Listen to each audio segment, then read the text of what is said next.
Welcome, everybody. This is our fourth session of Rooted in Resilience. This is A2's Green Infrastructure Workshop and Training Series. So today we're joined by Greenprint Partners. So they're good friends of A2, and they're going to talk to us about equitable planning and designing of green infrastructure, especially for environmental justice purposes. So joining us is April Mendez and Kabir Fakoya, and I'll give their introductions in just a second, but I want to run through just some housekeeping. So to give you a little bit of an overview of where we've been, our last session, which was some time ago now, was about community engagement, and we heard from our friends over at the River Network about that. So I've shared all of those materials, and you can find that recording on YouTube. So if you missed that, please feel free to go back and review that. There's a lot of really great information. We'll also be recording today's session, so that will be posted. So if you can't stay for the whole session, or if you want to go back and review after the fact, that'll be all available to you. Some Zoom housekeeping as well. If you feel comfortable, we would love to have your faces on the screen to make this more of a conversation, but no worries if not. Absolutely up to your comfort level. In the time being, you can feel free to introduce yourself in the chat. You can send your name, your organization, and where you're calling from today. It's always nice to know who's in the room. And throughout the presentation, of course, whenever questions come up, you can either use the raise hand function or type your questions in the chat. I'll be keeping track of all the questions that come in, and there will be breaks in the presentation where you'll have the opportunity to either ask that question yourself, or we can read the question from the chat. And without further ado, I'll introduce our guest speakers. So like I said, we have two folks joining us today from Greenprint Partners. First is April Mendez, who is the CEO and co-founder of Greenprint Partners, which is a woman and minority-owned planning and civil engineering firm that believes every community deserves to be served by infrastructure that is sustainable, resilient, and equitable. April brings her expertise as a community organizer and educator to advocate for and develop community-centered, equitable approaches to the planning, design, and implementation of climate resiliency solutions. She has over 20 years of experience working closely with residents and community-based organizations to augment their capacity to lead on environmental and social issues. So welcome, April, and thank you for joining us. And we also have, thank you, Kabir Fakoya, who is an associate engineer with Greenprint. He supports the design and implementation of community-centered green infrastructure projects, and he's passionate about helping create climate-resilient infrastructure that makes our urban spaces smarter and safer. So welcome, Kabir, and thank you. Thank you for that intro. Yeah, and I'll hand it over to April and Kabir, and they'll take it away. Thank you so much. Sounds good. Well, it's great to meet you all. Thanks so much for coming and spending an hour with us. And I'm going to try to catch up with all of the introductions that are coming in on chat here. We have a presentation for you to go over some key concepts in terms of how to think about green stormwater infrastructure from an equity standpoint, and planning, how to think about planning and design from a community-centered standpoint as well. But it also sounds like you've had a lot of that content in terms of community engagement and those kinds of elements in prior sessions. So we'll try to not be repetitive. If you have particular questions that you'd like to ask as we go throughout the presentation today, you can pop those into the chat. You can also use the raise hand function at the bottom of your screen in the middle of the Zoom screen. And we'll pause at a few different points throughout the conversation to open the floor for those questions. And we'll kind of let things go a little bit organically. We're prepared to either deliver things as we need to deliver them, or just kind of respond to questions as they come up. So either direction this goes is totally fine with us. So thank you all. I'm going to go ahead and share my screen. Get us going. Okay. Dany, you can see that okay? Yep, that looks great. All right, great. Fantastic. So we're co-presenting some content today that is co-developed content between Greenprint Partners and the Green Infrastructure Leadership Exchange, which is the logo you see on the bottom left-hand side. So just want to give you a sense of who the Green Infrastructure Leadership Exchange is. If people don't know who they are, considering being a part of their network, I think is a really powerful route as well. They are a national network largely of the staff members who work for government agencies, the local municipalities, and also public utilities who are doing green stormwater infrastructure work. And they have recently kind of broadened their membership to be open to additional folks outside of public staff. So something maybe to consider. And I don't know what A2's relationship is looking like right now with the exchange, but check them out. They've got a lot of great resources, including the one we'll be talking about today. Dany already gave us a lovely introduction. Kabir and I are both from Greenprint. I've been with Greenprint as a co-founder of the company for 10 years. Before that, my background has been community organizing, nonprofit leadership, and program development and around the educational side of things. So I do not, while I am part of running an engineering company, I'm not actually an engineer, which is in part why we need Kabir here, so that we have our technical voice. So Kabir and I will be co-presenting and sharing responses to your questions.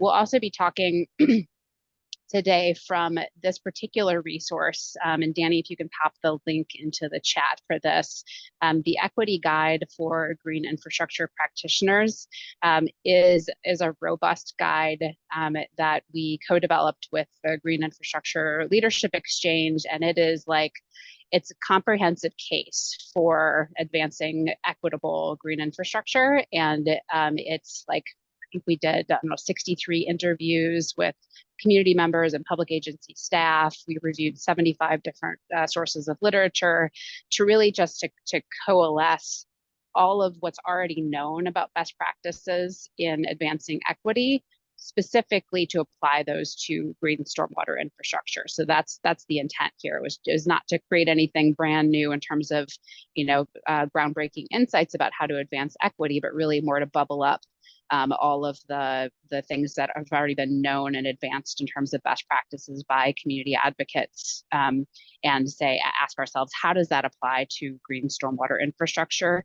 And what's the responsibility of people who are leading green stormwater infrastructure to think about how that can be a lever for advancing equity within communities? So take a look at that.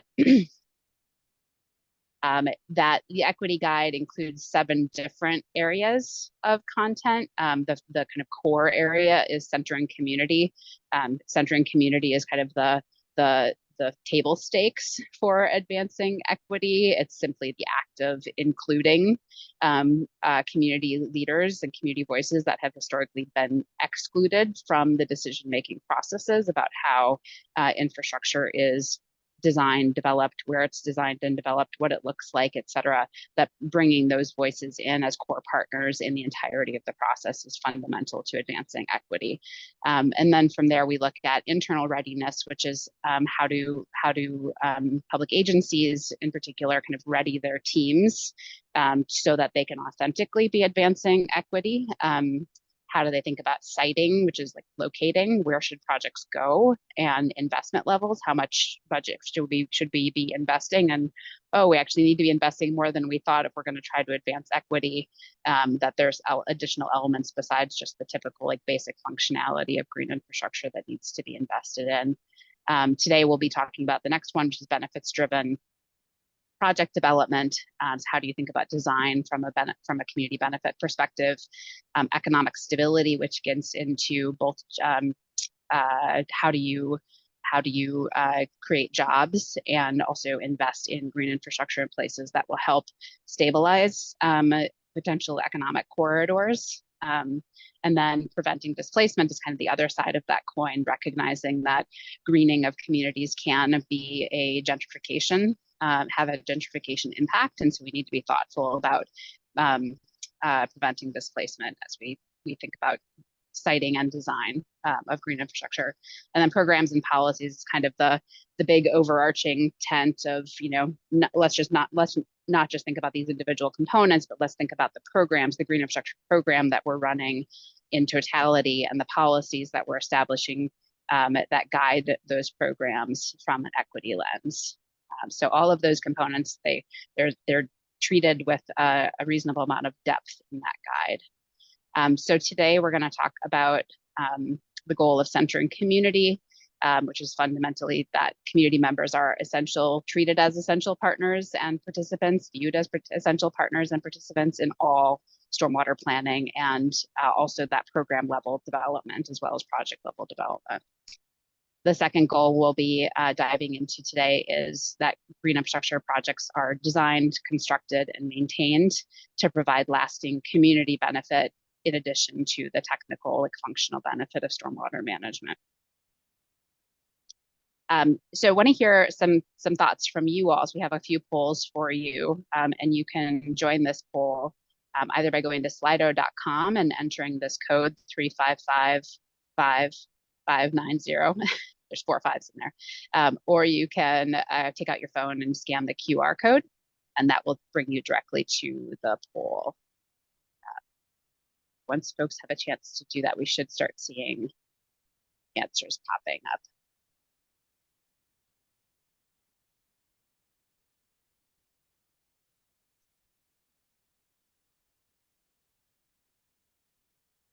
Are you all able to get into the poll? It's not looking like I'm not seeing anybody in the poll yet.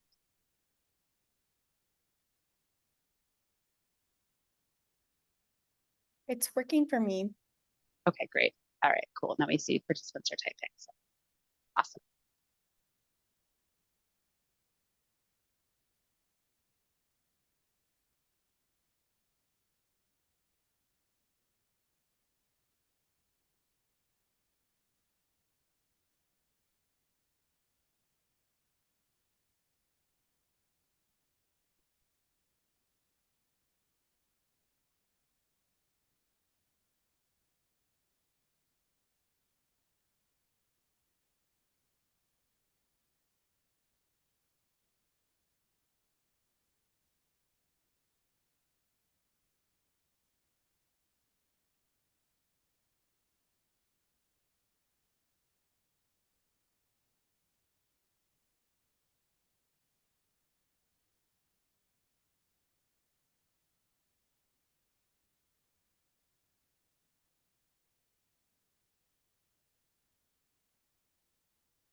Mm.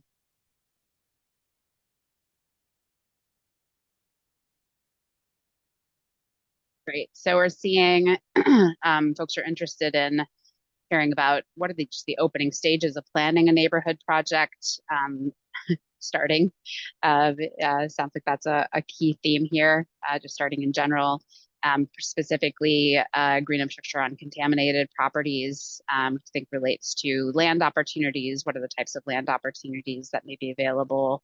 How do we elevate community voices, and what's the role of community-based organizations and partnerships?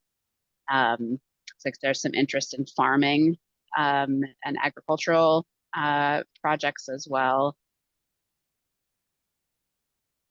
And then what kinds of resources are available, and also how do you work with permitting as a process? Great. Okay, so then we're going to move to the next question, which I think we've already gotten some insight into, but what part of the process would you most like to hear about today? And then we've got some options that should be popping up on your screen. Parts of the process.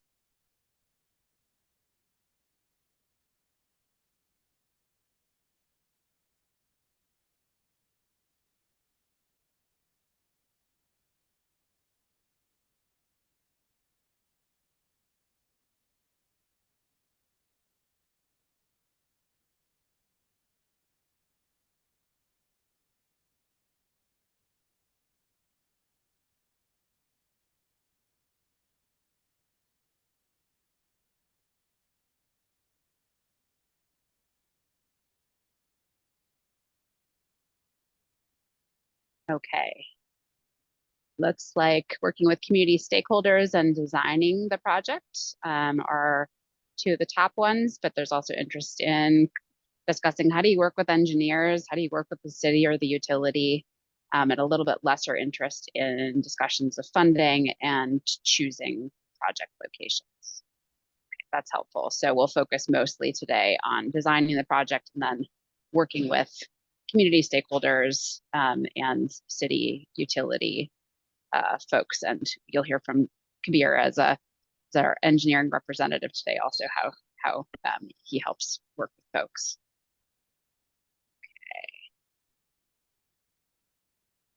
And then we have one final poll question of what kinds of green infrastructure projects are you currently advocating for in your community? Are you looking at streets, parks, schools, community-based organization retrofits, private commercial projects, private residential projects, wetlands, or other projects?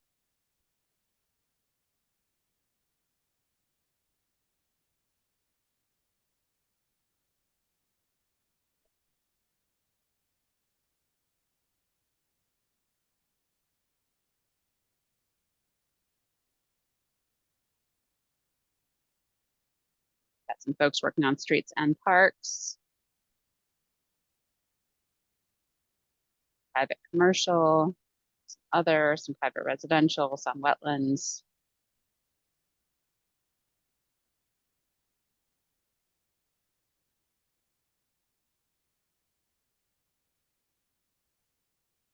Great. So it looks like we have a decent amount of parks projects, and then streets, wetlands, private commercial, other, and private residential, and less so schools. We'll actually showcase a school project today, so that might prompt some thinking for some of you to think about how to engage with schools. If anybody, whoever put in other, if you could pop your other into the chat, that would be helpful for us to take a look at. Okay, great. That gives us a pretty good grounding. So we're going to share first case studies, and then we'll extrapolate some of the kind of big picture concepts from the case studies. So I'm going to share a case study from a church project that we worked on in St. Louis, Missouri, at Hopewell Missionary Baptist Church. This project is it's funded by so St. Louis has Metropolitan St. Louis Sewer District. That is their sewer and stormwater utility for the entirety of the county area. And they have a $120 million commitment in their consent decree with EPA to fund grants for rainscaping projects on private property. And there's a number of these programs out there, and they're proliferating. We work with these kinds of programs in Philadelphia and San Francisco and Milwaukee presently. And then there are others, some of them that provide partial funding, and some of them that provide 100% funding. This one is great because it provides 100% funding, but it's also really challenging because the way these grants function is that they are reimbursement based. So if you are a small church like Hopewell Missionary Baptist, you don't have the $800,000 up front to be able to cover the cost of doing a project on your property, and then wait 2 years potentially to get reimbursed for those costs. And so what Greenprint did with funding from the Kresge Foundation was establish a program model that would enable us to work with those community anchor organizations that didn't have that kind of capacity, to give them the capacity up front that they needed to handle all of the management of the reimbursements and all of that, to put out the money up front to make this easy. And so this program model includes that we manage the program entirely for the community-based organizations. We go find the community-based organization, introduce the opportunity to them, and then we'll manage the entire process for them at no cost to them. We do the design with our engineers, including Kabir. We help them engage the stakeholders that are part of their community. In this case, that was the congregation and the surrounding neighbors. We oversee the construction of the project, and then we manage all of the funding just to make it easy for them. So one of the key pieces of our process in working with an organization is to identify with their stakeholders up front what matters most to you. Sure, this project is ultimately, from a technical standpoint, about stormwater management, in this case specifically keeping water out of the sewer system. the combined sewer system. But hey, there's a lot of additional benefits that you could get out of this project if we are intentional upfront about identifying what those benefit priorities are, and then looking for opportunities to integrate that into the design. So we provide first we gather the key stakeholder advisory group. That's all of the key decision makers. In this case, it was the board of trustees for the church. And we do some workshops with them to give everybody a sense, both of the board of, in this case, it was the board of trustees and the entire congregation. We did workshops with them to give people a sense of what's possible. And then we asked them what matters most to you. And these are the three things that they chose. They wanted to beautify their property. They wanted to increase community pride, both for the church itself and for the surrounding neighborhood. And they wanted a space that would keep on giving in terms of facilitating positive social interactions, both for congregants themselves and for people around the neighborhood. And so that we integrated those kind of key components of design into an iterative conceptual design process that includes, I think we do like an early concept, which in design speak is like 10% design. And then we iterate on that concept with the stakeholders, key stakeholders, and get it to 30% design, which is essentially, you've got a nice concept here. We're pretty set on this concept. We can give you a kind of a general sense of how much it's going to cost. At that point, we would apply for funding to the sewer district to get their grant. In this case, they approved the grant. And then they awarded the funds. This, what you see here is a rendering. So we've got the before of one of the church's parking lots. So they're in an area of St. Louis that has a lot of vacant land, not dissimilar to Gary. And they have been using a lot of that vacant land as parking lot space, and it doesn't have much additional benefit beyond that, and it's creating heat islands. And so they wanted to put a beautifying rain garden along the edge of that parking lot, and we also wanted to redo the parking lot as part of the project. This is another one of their properties. These are all adjacent to the church building itself. So again, this was a parking lot that had nothing really going for it besides parking. And so we added in these additional stormwater features here along the edge. And there's another image I didn't show you. They wanted like a prayer garden right adjacent to the church that the folks could come and gather around for Bible studies and things like that. And then there was another piece to it also where there was a just vacant green lot that they wanted to turn into a social gathering space for community festivities. And so we also did rain garden components in those various areas with them. And then we supported them in organizing a ribbon cutting event. And they got the mayor of St. Louis to declare that particular day Hopewell Missionary Baptist Church Rainscaping Day. And it got a lot of press around it. And for them, this was one of the kind of bright spots in terms of the media coverage that was happening about what was happening in this neighborhood. So there was some great press around the project as well. So that's one case study, and I'll turn it to Kabir for the next one. Thanks, April. All right, so this is a school that we worked on in the south suburbs of Chicago, named Burnham Elementary School or Burnham School. So along with faith-based community center, schools are a major part. Oh, sorry, can you go back to the other slide? Yep. Oh, sorry. I just wanted to do a quick little intro. Yep. Thank you. So yeah, schools are a great place for providing benefits to the surrounding community. And in this project, I want to show the design process and how community members played a role in that process. Yeah, next slide, please. Thank you.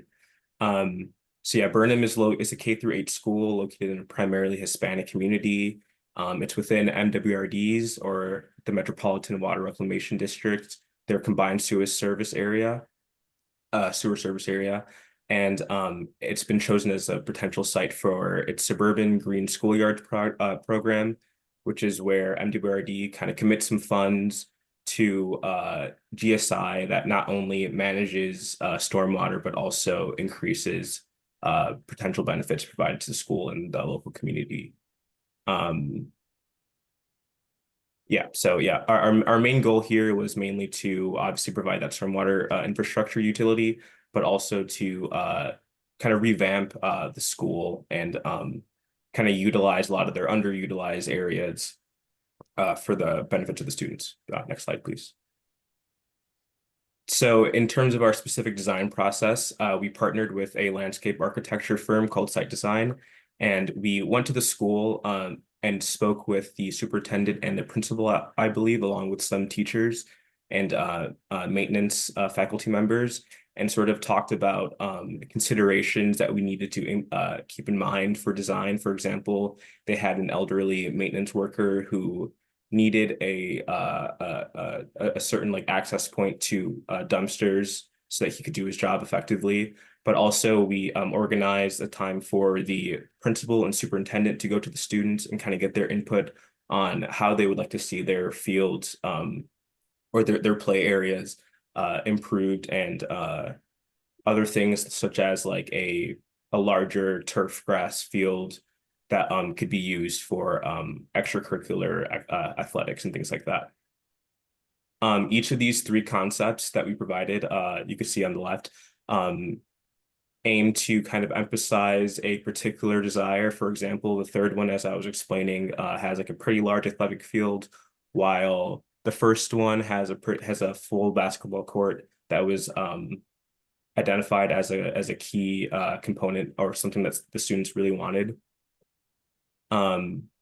Even though, so after we provided all three of these concepts, the engineering team went and created what you see on the right, which is essentially showing how much stormwater the site can capture with the engineering design, and also giving some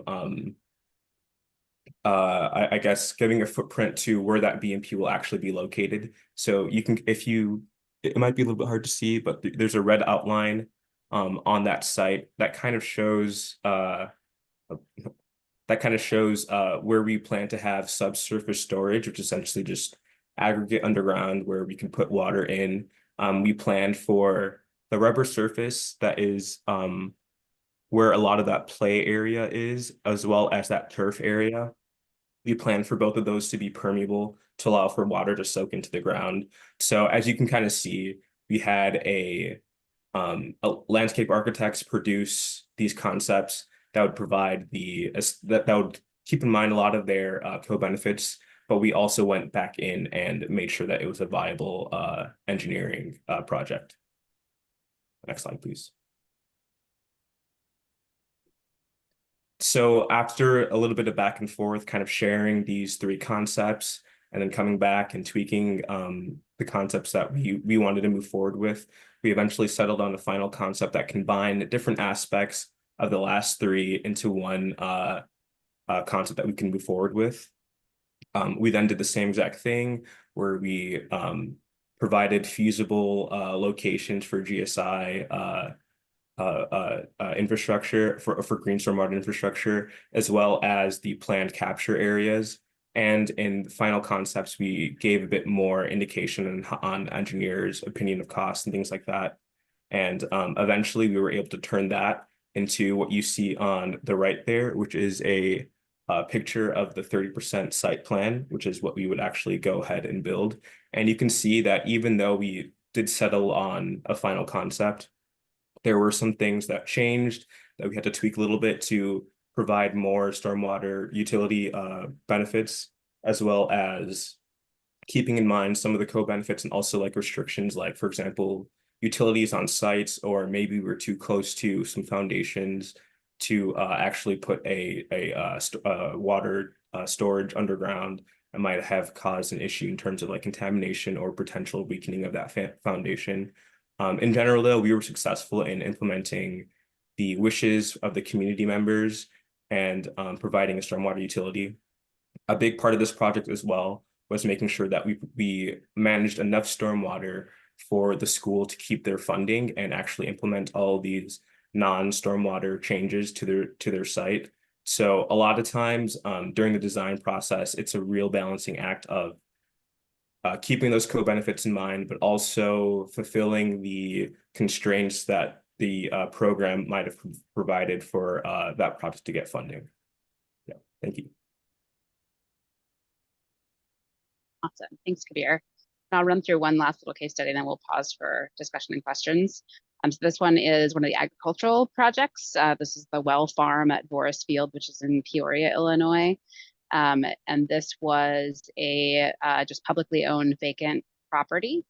We spent a lot of time both with city and with residents and community-based organizations within Peoria to identify what are the top concerns, generally what are the top areas of concern where residents are really feeling like we need additional resources invested here.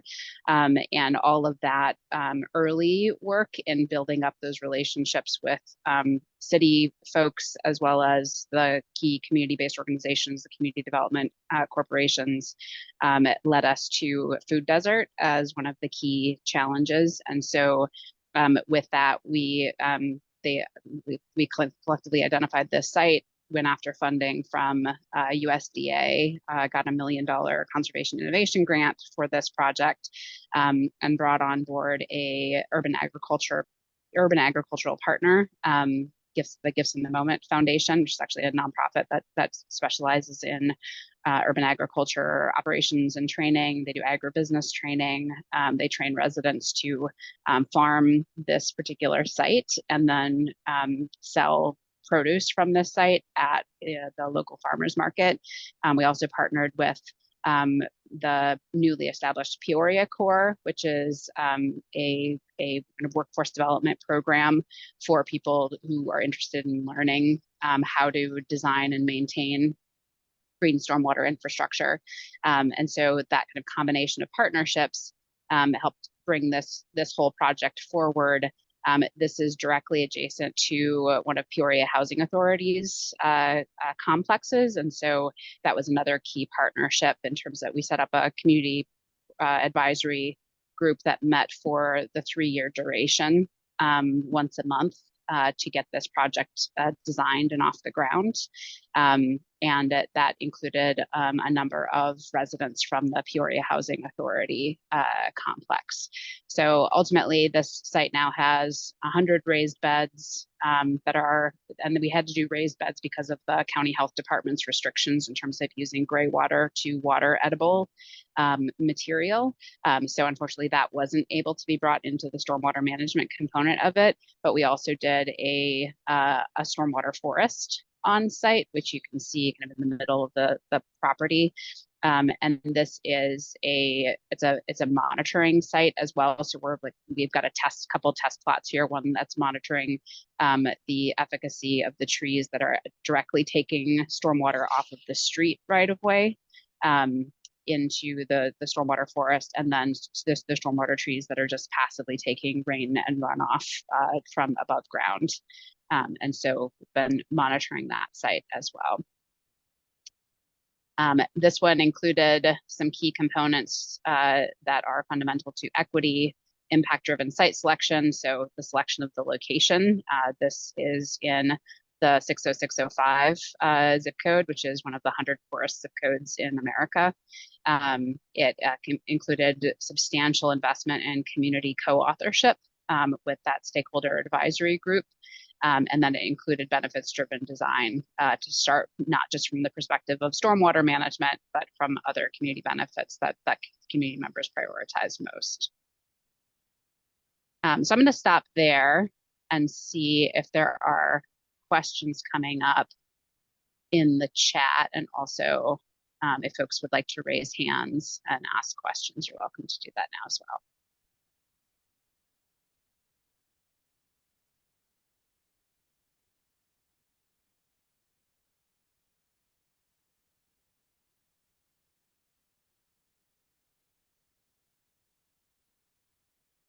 Great. So I see a comment from Lisa. This is wonderful. Are there companies or organizations like Greenprint that service project designs in North Carolina? I'm not aware, but we haven't done any work in North Carolina. So I'm just not familiar with what the community looks like there. We could certainly take a look, Lisa, for you and get back to you on that.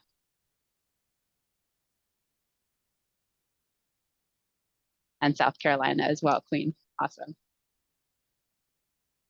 Yeah. And I would say, you know, there's a lot of philanthropic interest in this, as many of you probably know. So from foundations, and we were lucky enough to get the Kresge Foundation to put in the dollars, and now Robert Wood Johnson Foundation also to provide us with resources to build out these kinds of TA-driven technical assistance style programs.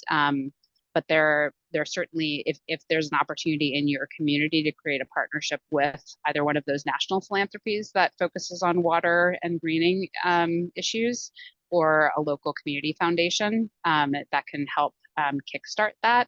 That's something that, you know, you as a community-based organization could even lead yourselves as the main recipient of the grant and say, we're going to hire an engineering firm that does green stormwater infrastructure to be providing all of the technical components of what we need, but we're gonna, you know, provide the support that's needed for the community anchor institutions to get recruited and with all the stakeholders to be engaged, if you know, depending on what expertise you feel like you bring.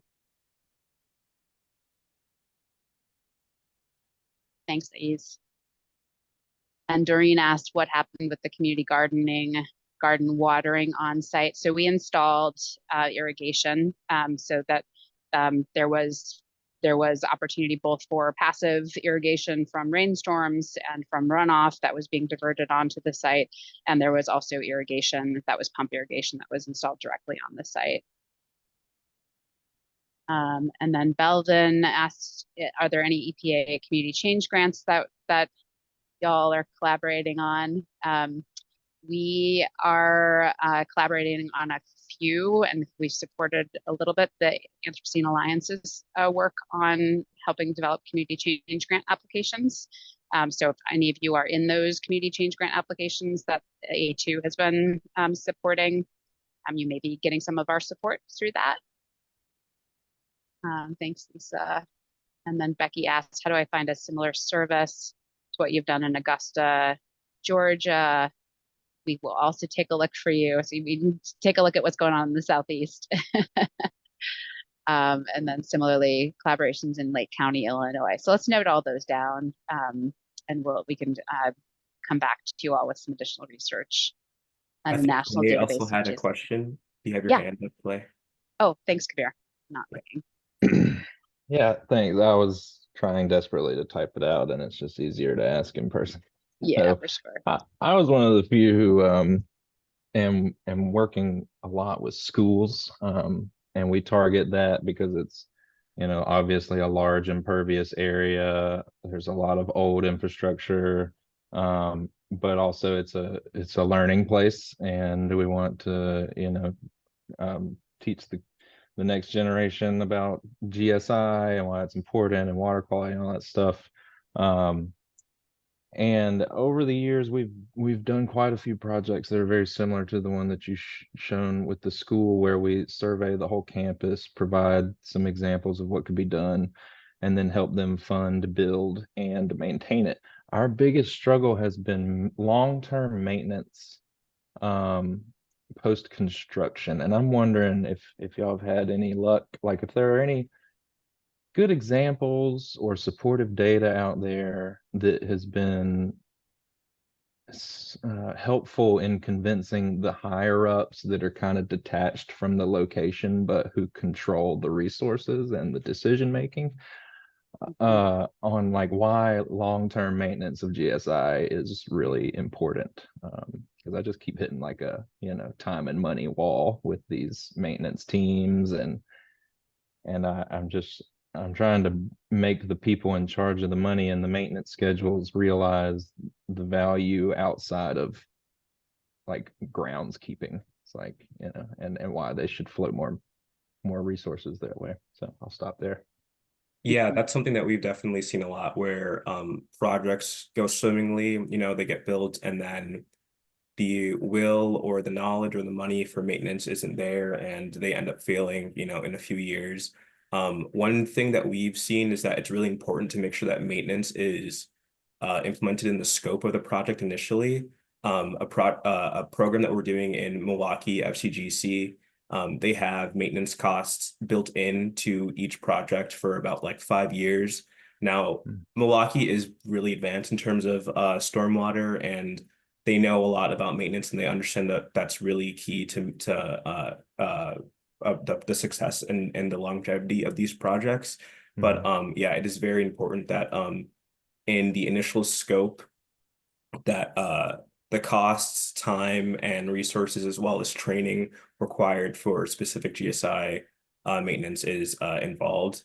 If that's not the case, if it's kind of like too late sort of thing, I think the biggest thing might just be furthering education, like going to that groundskeeper, kind of explain, showing a chart, like these are the weeds, these are the native plantings. We want to make sure that we keep the native plantings, kind of explaining why, because we've seen many projects where, maybe people get confused that a native planting is not a weed, and they'll just mow the whole thing, and obviously causes that, that BMP to fail. So if you're not able to include maintenance in that scope of the project, then I would say yes, like education to that specific groundskeeper is extremely important.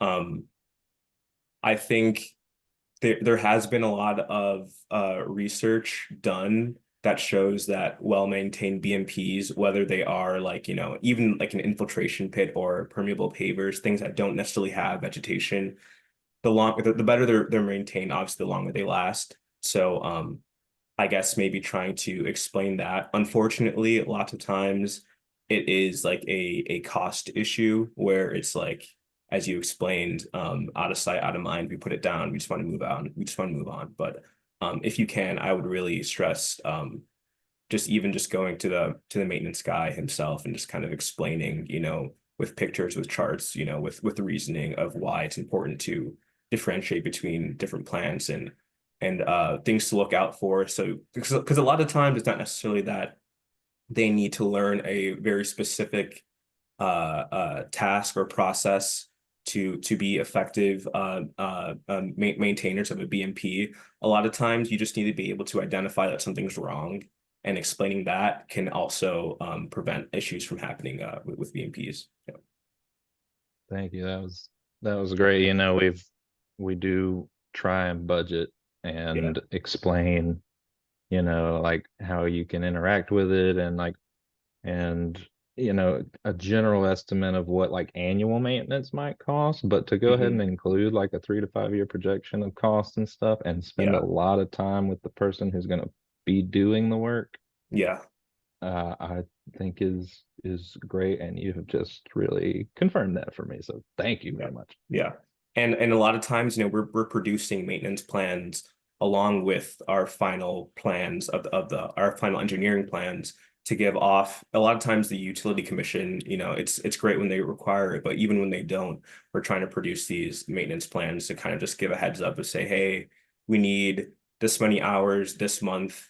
This month these are your tasks, sort of things, like maybe try to sign off, maybe give some sort of like qualitative, quantitative things that you notice about the BMP, so that way it's documented. We can show it to someone if you find the money to send it to an engineer if something needs to be fixed, sort of thing. So yeah, a lot of times it also is just like documentation. What have you been doing? So that way you can look back and make changes as necessary. Great, thanks. Could also probably send you a couple of things, Clay. One is an example of in the design process, early in the design process, we'll provide a low maintenance, medium maintenance, high maintenance set of design options, and give like a case for why you would choose any of those particular options. And so it can be really, people can make that decision right at the very front. The second thing would be San Francisco Public Utilities Commission has a publicly available maintenance agreement and master agreement that they've established with the school district that addresses all of they went through years of negotiation to get this partnership to work. And so they have like really gone through a lot of those kind of key case making elements. And I can send that as a follow-up as well, just the link to that. It's an area where we're actually thinking about starting to develop a case study or a resource specifically on making the financial case for maintenance with schoolyards in particular. So can we keep you posted if that proceeds? Oh yeah, those sound like gold mines of information. So thank you. And if you want any info, I mean, we're working at like 20 plus schools at this point. wow. So Yeah. happy to help on that. Yeah, that would be amazing. Yeah. Great. We'll follow up with you, Clay. That'd be a great resource. And then I'm seeing this question from Terry Straka with Rosewood Strong Community about a community that's going through a second round of a buyout and relocation program. There's a lot of contention and confusion with the remaining residents. The county officials say they have no project plans for redevelopment of the green space, which includes a public boat landing and park. It seems that the South Carolina Office of Resilience holds the federal funding and isn't collaborating with any representatives of the community. Any suggestions for this type of situation? This is a situation that we've been working with in a city in California at the moment, and it's one of the major cities in California. And the city itself, community residents really feel like the city is not collaborating even within their own departments, much less with community members around this. And so what we collectively did is we and the CBO that's leading the charge on this went for grant funding to create our own vision for, in this case, it's called the blue-green infrastructure vision, because they're also addressing a lot of major flooding. So we went after our own funding for that, and then stood up a resident empowerment training around blue-green infrastructure and a collaborative that included all of those city officials, other public agencies that were essential to building the partnerships. We just kind of circumvented and said, hey, if you're not going to have this conversation in a public space, we're going to have this conversation in a public space, and we're going to invite you to our conversation. So it takes a lot of effort and funding to do that, but it is possible. So that would be one potential direction, Terry, and be happy to talk to you further in depth offline about how that is going and how we got it all set up. Okay. Yes, Becky would like a copy. Great. Okay, I'm going to head back to the presentation and hopefully start to address some of the questions around how do you work with engineers and the city. What time is that? 12:51. Okay. So this part of the presentation addresses kind of how do you work with community stakeholders. How do you work with engineers? Like how do all the people work together? And we call this community activation because it's fundamental to getting everybody activated and empowered and feeling like they can all contribute what needs to be contributed. So first is the question of how do we define who is the community? And we take a pretty practical definition to that. It's who are the stakeholders who are most impacted by that specific project, and that is the landowner decision maker who has authority to enter into contracts, 5 to 8 people who are going to really represent the key interests around that particular project, and then who is impacted, who lives, works, or plays near the site or at the site users themselves. And then the local public, which is kind of the broadcast, and oftentimes we think about the broad public as people who we want to build support with, so that funding for these kinds of projects continues, and other community members in other areas are interested in hosting these kinds of projects. And so we engage different groups throughout the entire process. You start with, initial engagement through commitment to getting the project done, to getting the project funded, through the design process, through the construction process, and then through the 5 years of establishment on the vegetation. And that's where things like maintenance training happen, and we do a project closeout, and we also try to do a public celebration, like a ribbon cutting and some press around the project. So I'm just illustrating here that there's places for people to continue to be engaged throughout the entirety of the project, and you have to plan that all out and be consistent with with your engagement, so that people who were engaged at the beginning don't feel like, hey, wait a minute, you asked for my input, then I never heard from you again. So this is, we've got some examples of how we do that. We do knowledge sharing at the beginning. It's really hard for people to engage if they don't know what they're engaging around. And so you have to be intentional, not just about asking people for their opinions, but making sure they have enough awareness of what you're talking about to give a thoughtful and meaningful opinion. So there's ways that that happens. Then there's ways that we're specifically asking for input in the project design throughout. And that includes, like I've mentioned before, the stakeholder advisory groups, that community benefit questionnaire. That's, okay, you know a little bit about what's possible here. Tell us what's most important to you. Then some community design workshops. So participatory design, we actually got the layout of the property. We've got potential design elements. We have people, drawing on those elements. And then maintenance capacity building is critical from the very beginning as well. And then there's some celebration of successes throughout the project. These are all images from that Peoria project. We did a ribbon cutting that brought out 100 people on a 102-degree Saturday morning.